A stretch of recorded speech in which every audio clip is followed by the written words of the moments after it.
Hello boys and girl, today we're going to be talking about my Explosive Arrow Hardcore Incursion character. This one's a little bit different because it's not SSF, which usually is the main thing that I play, but this has allowed us to pick up a couple items that are quite difficult to acquire in SSF, however not necessary to get for the build, such as a easy access 6-link Quill Rain, which is very cheap to get, but I'll be getting to that later. We also use a Stormfire, which is a completely overpowered item for this build, which I will also explain later. And I also use the Comb's Heart, all of which are kind of cheap, kind of expensive. You don't necessarily have to use the Comb's Heart, you can use a Belly of the Beast, but that's up to you, and I'll be getting to the direct explanations about whether or not you should take a more aggressive or a more defensive approach in just a little bit. Explosive Arrow is pretty much back in almost full force to what it used to be. Obviously all the other builds have progressed also, so it's not really as dominant as it used to be in the past, but in my opinion right now, from the little understanding of what we have for Ignite builds, it's pretty much one of the stronger Ignite builds that I've seen so far, and it's really opened up my eyes to how much potential Ignites have in general. And what's especially cool about this build is that you can focus on really optimizing and min-maxing your DPS through either shooting a barrage of Quill Rained little Explosive Arrow and just getting through mobs really fast, or you can utilize a weapon swap big explosion to one-shot just about any boss that I've engaged so far. The only boss that has survived the one-shot are only phasing bosses and Armory boss, which for whatever reason has an insane amount of life. Other than that, we've been pretty much one-shotting everything in terms of bosses, as you can see from the footage. For the most part, Explosive Arrow has remained the same in terms of a skill tree. At least for the overall layout, we still go to Blood Magic. However, there are some MOM variants. I've tried it, didn't like it too much, so we did switch back to the good old Blood Magic. But the biggest change is for Ignites, because they scale very differently to how they used to. And currently you can also scale Explosive Arrow with the previously weapon elemental damage and now EDWA, which is increased elemental damage with attack skills, which essentially, as long as you are using an attack, simply increases your global elemental damage for that ability. This has also made elemental damage with attack support pretty much the all-time best support for Explosive Arrow. To talk about gear, I have to talk about Elemental Equilibrium, which has always been a big subject of controversy on Explosive Arrow. In the past, I would always recommend not to use it. However, I did find myself using Elemental Equilibrium at the end of the day when I did get to the higher tier of maps. All the way up until then, I never felt like I needed it, but to keep one-shotting the bosses with our weapon swap, I did end up using Elemental Equilibrium. However, I still would say that it's up to personal preference because it has severe downsides, such as if you were to engage a pack of mobs and a rare mob in the middle of the pack would be surrounded by white mobs, we were to shoot our initial arrow debuffing the white mobs with our cold or lightning damage, preferably both because we are elementalists, which I will be going over in just a second. The rare mob that is not getting hit would simply be buffed up. Not only will it not receive the -50 to fire resistance, it will now also receive +25 to fire resistance because we are only hitting it with fire damage, which can be a little bit tricky if you don't play aggressive enough and if you don't move into the middle of the pack with a blink arrow or something like that, and we have enough armor that we can't move into the middle of a pack. It makes it a little bit tricky at times, but again, I did deem that at the end of the day, it is better, in my opinion, for a single target, and it also makes for a little bit more exciting play because you do have to utilize your Vol Rain of Arrows and Rain of Arrows a little bit more frequently. So if you're willing to do a little bit more damage, or if you're willing to have a little bit more active playstyle and drop a little bit of life and some armor, go for it. If not, if you want to play a little bit more defensive, just safer overall, don't go for Elemental Equilibrium and instead head on over to the Marauder, Armor, and Life nodes, while also giving up Combat Stamina. But you can check out the description below for the preferred skill trees if you are using Elemental Equilibrium or if you are not using it. With that being said, let's get into the gear. Like I mentioned before, we are using a Kum's Heart as our endgame chest piece, but you can use a Belly of the Beast or really whatever chest you would like. Maybe you want to use a Mantle of Flames. Maybe you want to use a Rat Cage. That is absolutely up to you and dependent completely on your budget. Maybe you even want to use a just regular raid chest piece. Or you don't want to use any chest piece at all. Completely fine. Up to you. For our main bow, we use a Quill Rain. This can be a 5-link Quill Rain. However, I highly recommend you get a 6-link Quill Rain, which is quite easy to acquire, and they should be quite cheap depending on the Porcupine card prices. The Porcupine card grants you a item level 50 6-linked short bow that you can then scour chance to create a Quill Rain out of it. The average for scour chancing a Quill Rain on that 6-link short bow, I would say, is about around 100. I personally have scour chanced 4 of them. The first one being around 20, the second one being around 10, the third one being around 200. 220 I think was the final number, and the last one being about 20 also. So a little bit of streamer RNG there. Maybe, but for the most part that's what I've been seeing, and the prices on the auction house seem to reflect that, and that is also a similar experience with a lot of my friends who have also done this. So I would highly recommend that you just try to do this as soon as possible, because it definitely adds a ton of quality of life, and it is your best in slot bow. For our helmet, we use a Devoto's Devotion. No, don't use a Starkonja. Don't use a rare helmet. There's no other choice, okay? We're playing Incursion League. Even if you're not playing Incursion League, I don't know what's happening in the future. I don't know when you're watching this guide, okay? Use a goddamn Devoto's Devotion. Attack speed, dexterity, chaos resistance, movement speed, an all right amount of armor. This is our best in slot. Do not use anything else, unless you really feel like it, but I wouldn't recommend it. For our belt, we use a Diadem Dawn. The main reason why is, well, it can have up to 80 life, it can have up to 80 fire and cold resistance total, but the main reason for why we use it is because of the enemies ignited by an attack burn 35% faster, which makes a massive difference. This does not increase the amount of damage that we do, but it does increase the amount of damage per second that we do, and it overall makes the build feel very much amazing, and it's a super cheap belt and absolutely worth it. For our last unique piece, we use a Stormfire Ring, which is pretty much best in slot for just about any Ignite build, and especially Elementalist, because we pretty much always shock as long as we have a little bit of lightning damage anywhere. Obviously, we want lightning damage for our Elemental Equilibrium, and I would also highly recommend that you guys get cold damage. Whether you acquire this through a jewel, like a life, cold damage, onslaught jewel like mine, or a life, lightning damage, and chance to gain phase run jewel, this is absolutely up to you. You can obviously also get it on gear. That's totally fine, but the main reason for this is because Stormfire grants us up to 6% increased burning damage for each time you have shocked a non-shocked enemy recently. And this works with our proliferation, so as long as we have any lightning damage anywhere, we have a pretty large amount of chance to shock. I think it's about 25%.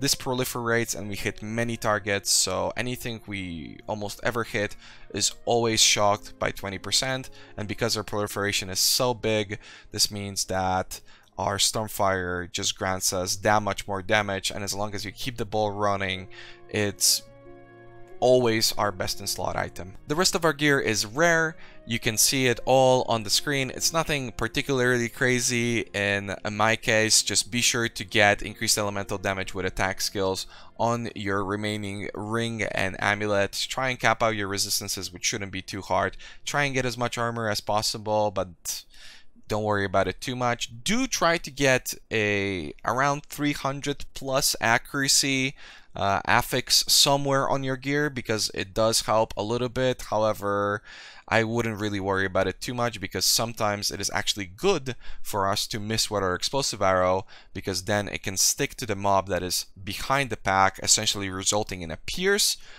which just further increases our AoE. But not having enough accuracy can be a little bit annoying when you're fighting a boss that isn't standing by a wall where you can just shoot the wall and kill it kinetic blast style.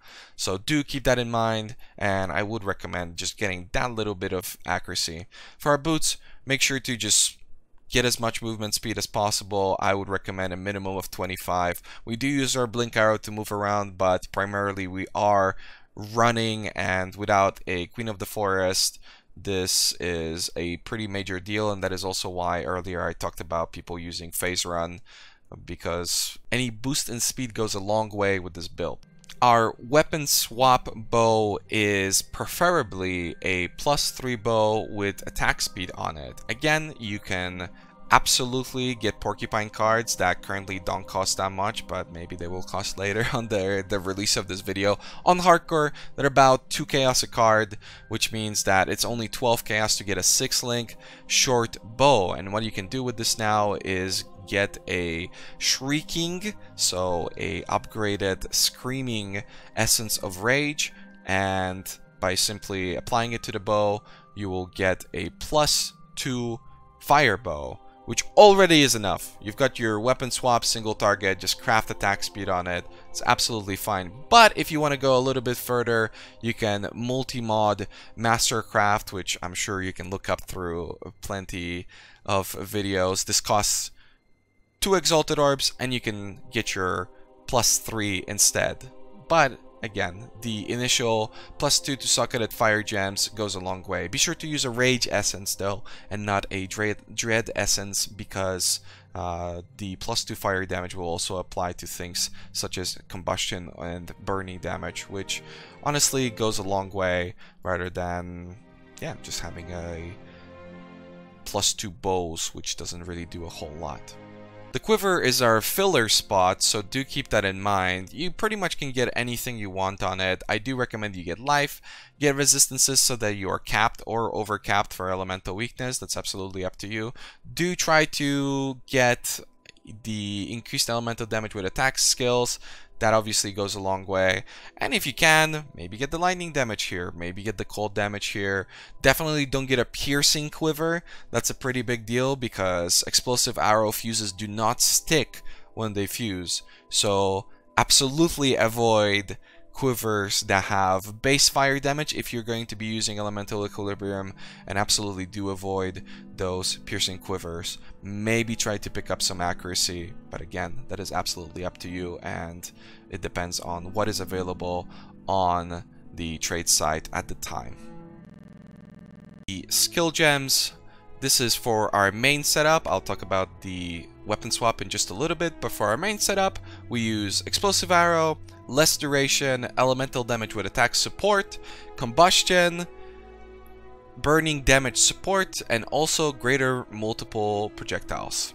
Greater multiple projectiles, pretty much an obvious choice, especially now because it only decreases the initial explosion damage. It does no longer decrease the amount of burn damage that we do since the double dipping changes, and it simply increases our AoE.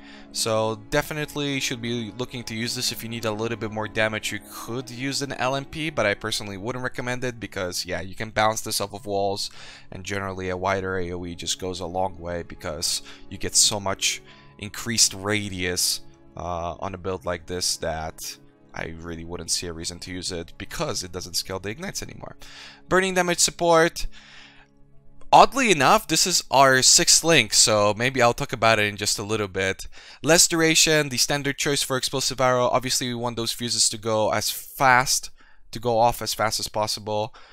This one also has 20% more damage at level 21, which I ended up luckily corrupting, and it's a really good one. Obviously something that you have to use, and in general I wouldn't really recommend using Explosive Arrow without at least a 5 link.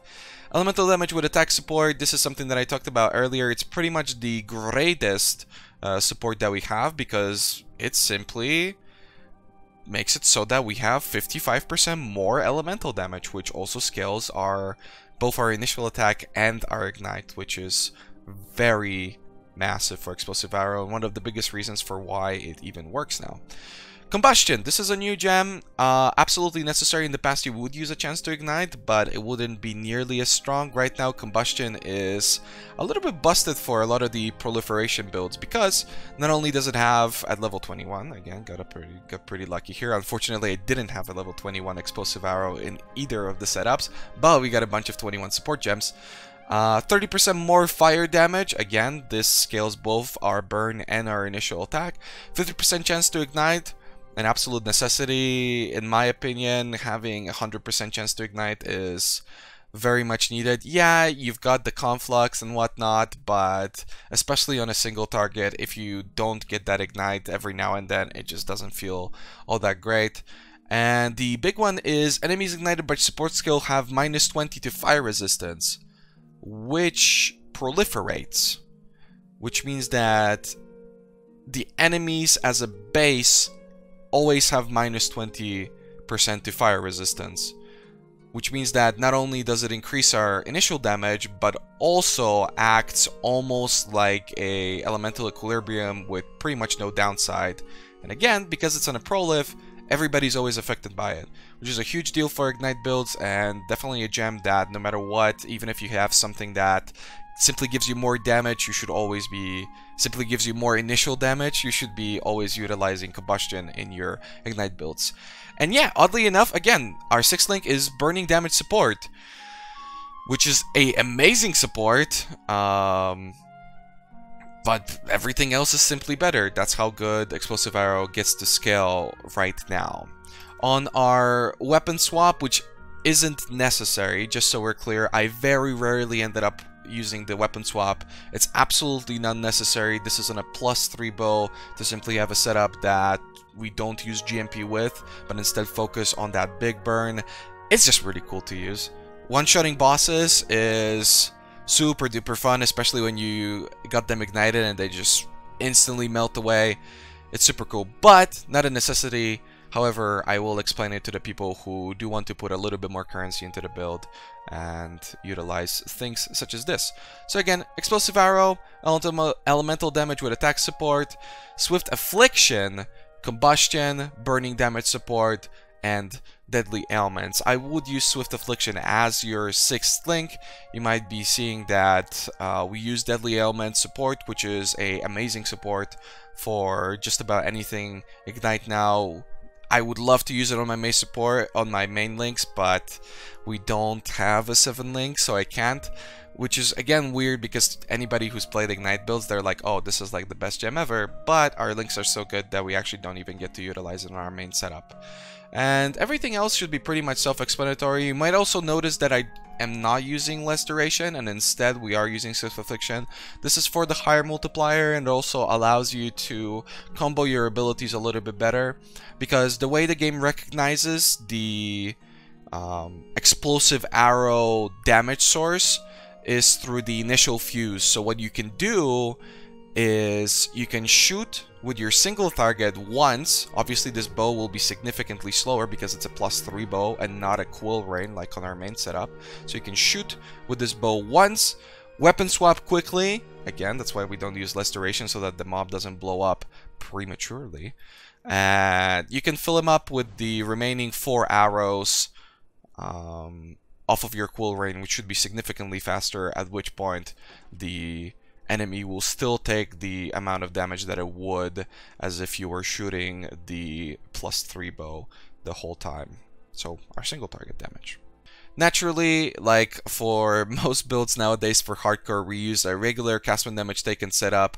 I use cast-when damage taken, increased duration, immortal call, and our final link being enfeeble. You might notice that sometimes it does get a little bit annoying with the enfeeble because we are also cursing with flammability. So your last gem can be something else if you prefer it to be. I personally like the enfeeble because with 20 quality it just adds that much more survivability.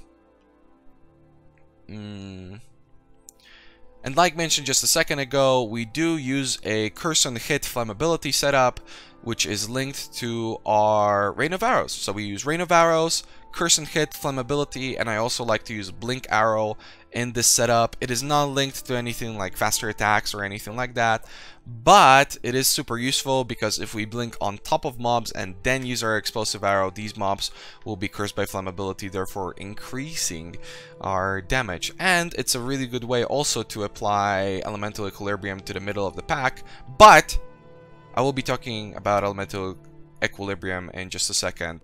And our other support setup, which is pretty much up to you, I've tested out a couple setups and I've liked this one the most, is Decoy Totem for that little bit of extra survivability, Blood Rage because Blood Rage is amazing, obviously our Frenzy Generator too, and then Orb of Storms and increased critical strikes. This is pretty much just for bosses so you can keep up your elemental overload, but I've also seen people simply use an Orb of Storms or not use an Orb of Storms. It's also nice for the elemental equilibrium if you end up using it. And some people instead using a phase run. I personally am not a huge fan of phase run, but I've seen people utilize it very well. I personally don't like the idea of it because we don't use a Mirage Archer. I feel like in a build like that it would work a lot better. But if you think that it's something for you, go right ahead and I'm sure you can make great use of it. For our potions, like mentioned before, we do use a instant Divine Life Flask of Heat. You can use a Hollow Flask if you so choose. You can use a Bubbling Flask if you so choose. This is simply to give us that instant heal whenever we do get bursted down in any sort of situation. And if we do get frozen, this allows us to remove it, and then our Soul of Brine King Pantheon kicks in so we can't get stun frozen. Our second flask is a Chemist Basalt Flask of Staunching. You've seen this probably with a lot of my builds. I do recommend a 23 plus Chemist prefix on your flask. This is so that you can use it twice. The Staunching is absolutely dependent on what you have on your other flasks. I also use a Chemist Granite Flask of Iron Skin. The Chemist doesn't matter in this case. Try to get as much armor through the Iron Skin as possible. But if you can also get Chemist on it or something that increases the amount of charges or recovery, I would recommend it. The next one is a little bit of an odd choice. It's a Chemist Topaz Flask of Warding. So the Warding isn't the weird part, the Chemist isn't the weird part, the Topaz Flask is a little bit weird to some people. We don't have any shock removal at all. We have a large amount of life, but if we get hit for 700 damage, I'm pretty sure that's still a 50% shock, which is a lot. So we try to mitigate that as much as possible, and I do so through a Topaz Flask. If you want to use something else, if you want to use a Stibnite or a Sulfur, go for it. I won't judge you. That's absolutely fine. I just happen to use the Topaz Flask because I don't want to die to a shock. And our last flask, and this one's pretty much set in stone, is an Alchemist Quicksilver Flask of Adrenaline. This heavily increases the mobility that we have with this build, and I would highly recommend that you get it. These ones are pretty expensive, so do try to look for a good one, and if necessary, if the movement speed from the adrenaline is low, try to roll it. The reason why we use Alchemist is because if we are clearing fast enough, the reduced duration of the flask doesn't really mean anything. However, the increased effect makes a massive difference because not only does it apply to the adrenaline portion of the flask, but it also applies to the implicit 40% increased movement speed, which is a lot of movement speed, and it makes a massive difference. For the rest of our jewels, pretty much use anything that a Righteous Fire build would use. This makes it a little bit rough to buy jewels with life. However, jewels without life that simply focus on fire damage, increased global damage, burn damage, damage over time, they're quite cheap. On hardcore, they cost me anywhere between 5 and 15 chaos, so it's not a huge deal, and they are absolutely worth to pick up for those 2 passive points. But if you want to invest a little bit more into your build, definitely get those life jewels. I didn't get that, and my life was a little bit lower, especially since I went with the more aggressive Elemental Equilibrium variant. But if you were to go with the more defensive variant, and you were to get defensive jewels too, with increased life, you can absolutely end up with about 8.5k life with a Comes Heart, which I think is a pretty nice number. Also, remember how ignites scale now. Do not use projectile jewels because that doesn't scale the ignite. Do not use increased area jewels, for instance, because that also does not increase our ignite. So focus on the modes previously. For our bandits, we kill everybody. There is nothing really a bandit can offer for us other than a little bit of speed that isn't worth it through Kraton, or life regeneration through Oak, which also absolutely is not worth it. For our Pantheon, we use pretty much the same setup as we had in the Blade Vortex video, which is Soul of the Brine King, which means that you cannot be stunned if you've been stunned or blocked a stunning hit in the past 2 seconds. This is to prevent stun locking scenarios because we do not have stun immunity, but we have a lot of life and we have a lot of armor, so very rarely does anything ever stun us either way. But as I'll explain through my potions, this also helps out with getting frozen because we don't have a freeze removal other than our main life flask.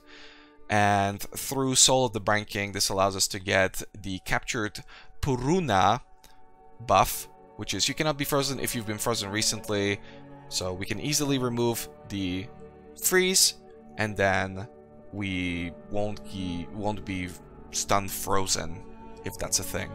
Also, we can get the Forgotten Soldier buff, which is 30% increased stun and block recovery, which means that pretty much we never really feel like we ever get stunned. But again, this kind of depends on the amount of HP that you have and the type of content that you're getting. I would recommend doing the Capturing of Nassar to get that 50% reduced effect of Chill on you, which goes a long way in those chilling ground maps because we don't really have a good way to be immune or to remove chill, but that's quite a bit of an investment. So if you're feeling frisky, go for it. I didn't get it and the build felt just fine. For our smaller Pantheon, minor god Pantheon, we get Soul of Ralakesh. This is a comfort pick for me, but I do very much like the Captured Dreg buff, which is cannot be blinded and cannot be maimed. I don't like being slowed, and I definitely don't like being blinded, especially when we have such a tiny amount of accuracy. And sometimes when you're trying to weapon swap and you're trying to single target, it does get in the way if you are missing the target a little bit too frequently. So I would recommend that, but if you feel more comfortable with Soul of Shakari and being immune to poison, that's absolutely fine. In my opinion, it is personal preference. The leveling with Explosive Arrow is pretty much completely up to the player. I personally leveled with Fireball and switched to Explosive Arrow at level 28, but I would never ever recommend it. Do not switch to Explosive Arrow, even if you have a 6-link tabula, whatever. Do not switch to Explosive Arrow before level 40. Or at least 38. My character really only started working around 42, and the reason for this is because we get to pick up the Ignite Proliferation Support Gem, which is a huge boost in damage. This allows us to pick up different passive points such as Heart of Flame, Breath of Flame, Holy Fire, which both applies to our Ignites. But before then, our Ignites pretty much do nothing. Explosive Arrow has no AoE. Everything sucks, and you have no single target, no matter what. So, again, level with what you want. Fireball, Stormcall, Arc, whatever you want. You can level with Lightning Arrow as far as I'm concerned. Just do not use Explosive Arrow until level 40. But if you start using it at level 40, be sure to level the gem, because the gem is level 28. So be sure to level the gem, because our damage is completely dependent on the level of the gem. You'll pretty much one-shot anything. Yeah, when I switched at 28, it was a nightmare. Pretty much all the way through, but then as soon as I hit level 40 or even 38 and I got that Elemental Proliferation and I fixed my skill tree around the single target ignites, yeah, I was pretty much one-shotting everything. Innocence phases, Kitava phases, I one-shot the Act 6 dude, I one-shot Brutus, Shavs, all of that stuff just died instantly. So I cannot emphasize this enough, do not switch before level 40, no matter what, my dudes. As for the skill tree, You'll go with the standard leveling skill tree depending on what exactly you want to choose. You can either go through the spell damage and hand it over to the Templar. You can pick up as much as AoE as you want. You might want to pick up... You might want to focus on already the ignite damage if you are leveling with something like Fireball, and pick up Heart of Flame and Breath of Flame and just get as much chance to ignite as possible. I do recommend using Elemental Proliferation initially because it does increase your chance to ignite, which paired up with a Combustion is almost enough. And like we mentioned before, the Proliferation proliferates the minus resistance through our Combustion, and so that helps us a ton. Our Ascendancy is super straightforward. Simply pick up Shaper of Desolation, then pick up Beacon of Ruin, at which point you can remove your Elemental Proliferation from your support gems and replace it with something more useful. And the Merciless Lab is completely up to you. I ended up using Paragon of Calamity because I wanted to run Reflect maps, and overall the build felt a lot more comfortable because you don't quite have enough regeneration for Blood Rage. So having that Leech actually helps out a lot. It makes it so that you don't have to use your life potion nearly as much, but it's pretty much a comfort pick because I do find that Pendulum of Destruction is actually ridiculously powerful with Explosive Arrow. If it gives us AoE, it gives us more damage because more explosion overlap. If it gives us increased damage, then it gives us more damage, and that's great too. Also, the AoE obviously increases the range of our proliferation, which makes a massive difference. So, if you want to be a little bit more aggressive and you feel like a more active playstyle for Merciless Lab, go for Pendulum. If you'd like to be a little bit safer and you're playing on hardcore, whatever, go with Paragon of Calamity. It makes it a very calming experience. For the maps that you want to run, it is completely up to the player. I ran the standard Haunted Mansion, Shaped Underground Sea, Shaped Ramparts, Shaped Armory, but it's totally up to you. I would recommend you avoid bosses that have any sort of phasing. For instance, in Haunted Mansion, and I probably would recommend Sewer actually over Haunted Mansion, the boss phases in a way, and because we've got the belt, our ignite doesn't last quite long enough. So we have to attack twice, which is a little bit annoying.